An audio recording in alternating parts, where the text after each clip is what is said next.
অবাক করা কাণ্ড। চাকুরির ইন্টারভিউ দিতে এসে দেখলো মাত্র 3 বছরের বাচ্চা চাকুরির ইন্টারভিউ নিচ্ছে। কিন্তু কেন, তা জানতে সম্পূর্ণ ভিডিওতে চোখ রাখুন। দেখুন অবশেষে কি ঘটে। কি ব্যাপার? অফিসে তো কেউ নেই, আমি ইন্টারভিউটা দেব কার কাছে?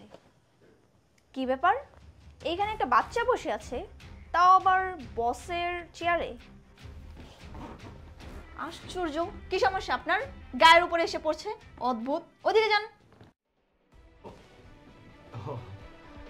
সরি, কিছু মনে করবেন না, ওই তাড়াহুড়ো করে এসেছি তো।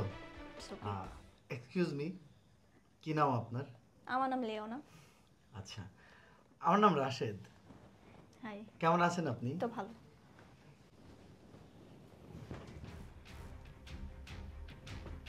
আসসালামু আলাইকুম, ভালো আছেন? কি খ্যাত মার্কা, থেকে আসছে কে জানে। আজকালকার দিনে কেউ সালাম দেয় নাকি? আজব। একদম ঠিক বলেছেন, আসছে চাকরির ইন্টারভিউ দিতে, দেখেন না বোরখা পরে এসেছে, একদম খ্যাত কোথাকার। হ্যাঁ, আপনি একদম ঠিকই বলেছেন, দেখেই তো মনে হয় একটা খ্যাত। আচ্ছা ছাড়ুন তো, ওসব খ্যাতের সাথে কথা বলে লাভ নেই। অনেকক্ষণ ধরে বসে আছি ইন্টারভিউ দেওয়ার জন্য, কিন্তু এখনো বস আসেনি। আর এখানে ছোট্ট একটা বাচ্চা লেদা পোলাপান কোত্থেকে বসে আছে কে জানে। হবে হয়তো অফিসের কোনো চাকর বাকরের ছেলে, সম্পর্ক ভালো তো সেই জন্য বসতে দিয়েছে। আচ্ছা, আপনারা এত বেশি কথা কেন বলছেন? একটু কম কথা বলা যায় না? কি রে, তোর আবার বড় বড় কথা? ফকিন্নি আসছে 2 টাকার একটা বোরখা পরে, আবার বড় বড় কথা। ঠিকই বলেছেন, উনি আসছে আমাদের ভদ্রতা শেখাতে, নিজে ভদ্রতা জানে না আবার শেখাতে আসছে। দেখছেন, ছোট্ট একটা লেদা পোলাপাইন অফিসে চেয়ারে বসে ইংলিশে ঝাড়ি দিচ্ছে। নিজেকে নিজে কি মনে করে? আরে বাবা হয়তো অফিসের পিয়ন, বাবা শিখছে বসের কাছ থেকে, ও শিখেছে বাবার কাছ থেকে, দু একটা কমন ইংরেজি। ওরে বাবারে, এ কোথায় আসলাম ইন্টারভিউ দেওয়ার জন্য? এখানে ছোট একটা বাচ্চা বসে আমাদেরকে বলছে কথা কম বলেন। হ্যাঁ ঠিকই বলেছেন, ছোট্ট একটা বাচ্চা আবার বেয়াদবি করে আমাদের সাথে। ও বসের চেয়ারে বসে আছে কিভাবে? নিশ্চয়ই বাবা মা ওকে শিক্ষা দেয়নি, এই জন্য বসের চেয়ারে বসার সাহস করেছে। আচ্ছা, সেই শুরু থেকে আপনারা আমাকে নিয়ে যা ইচ্ছা তাই বলছেন, তাতে আমার কোনো সমস্যা নেই, কিন্তু আপনারা ছোট বাচ্চাটাকে ছাড়ছেন না। একটু চুপ থাকুন না। ছোট একটা বাচ্চা আপনাদের ব্যাড কমেন্ট বুঝতে পারছে, এই জন্য আপনাদেরকে চুপ করতে বলছে। আপনারা এতটুকু বুঝেন না? বাচ্চার হয়ে ওকালতি করতে আসছে, মনে হচ্ছে যে সে চাকরিটা পেয়ে গেছে। বড় বড় কথা। আপনি যে কি বলেন না, ও উকালতি করলেও চাকরি পাবে না। চাকরি পাবো হয় আমি, না হয় আপনি। বেশভূষা দেখছেন, আবার চাকরি পাবে। হ্যাঁ, কি বললেন? এই যে মিস্টার শুনুন, চাকরিটা আপনি না আমি পাবো, কারণ আমার গোল্ডেন A+ আছে, ঠিক আছে? আর তাছাড়া আমি দেখতে অনেক সুন্দর, আমাকে যে দেখবে, যে বসে দেখবে সেই চাকরি দিয়ে দিবে, বুঝতে পেরেছেন?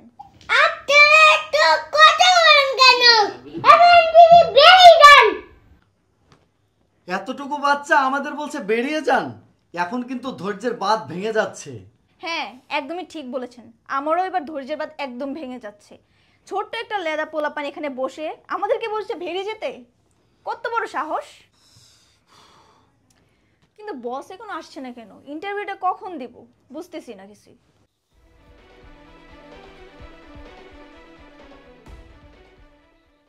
সো গাইস, কেমন আছেন আপনারা? ভালো আছেন? আজ তো আপনাদের ইন্টারভিউ, তাই তো?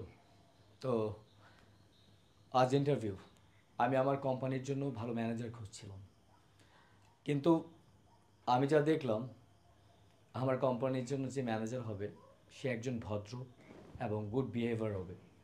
আর আপনারা দুইজন, আপনার নাম কি মিস্টার? রাশেদ শিকদার। মিস আপনার? আমি লিওনা। মিস আপনার নাম? আমি অন্তর ইসলাম। গুড। সো গাইজ, আপনাদেরকে বলি, আপনার নাম লিওনা অ্যান্ড মিস্টার রাশেদ। আপনারা যে বিহেভিয়ার করছেন আমার মোটেও পছন্দ হয়নি। এতক্ষণ ধরে আমি সিসি ক্যামেরাতে সব দেখেছি, আপনার একটা ছোট বাচ্চাকে কেমন অপমান করলেন। দেন উনি ভদ্র, উনি বোরখা পরে আসছে, তাতে কী হয়েছে? চাকরি সবার যোগ্য, তাই বলে আপনি স্মার্ট হয়ে আসবেন, শর্ট ড্রেস পরে আসবেন আর আপনি চাকরি পাবেন, উনি বোরখা পরে থাকবে, চাকরি করতে পারবে না? এটা কি কোনো নিয়ম, কোনো রুলস পড়ে? হ্যাঁ। আর মিস্টার রাশেদ, আপনি তো ছেলে মানুষ, আপনার তো উচিত হয়নি একজন মেয়েকে অপমান করার।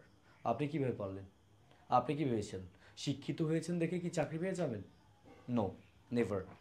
এতক্ষণ আপনারা যাকে অপমান করছেন তার ইন্ট্রোডিউসটা করে দিই।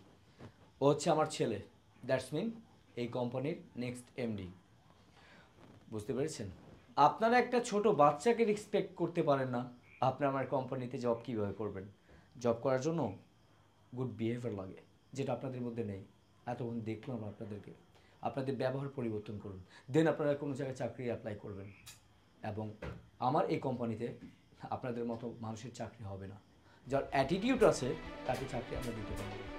দেখুন, আপনারা খারাপ ব্যবহার করছেন, বাট উনি স্টপ ছিলেন, আপনাদেরকে বুঝালেন, কিন্তু আপনারা কত অপমান করলেন, তাই না? বাই দ্য ওয়ে, এত কথা বলে আপনাদের সাথে লাভ নেই। আপনারা আমার কি অন্য কোনো কোম্পানিতে জব পাবেন না, বিকজ আপনাদের অ্যাটিটিউডটা বেশি। বুঝতে পেরেছেন? সো প্লিজ, আমার কোম্পানির ম্যানেজার হচ্ছে উনি, ওনাকে জব দিলাম। আর আপনারা দুইজন প্লিজ লিভ, গেটটা খোলা আছে, যেতে পারেন।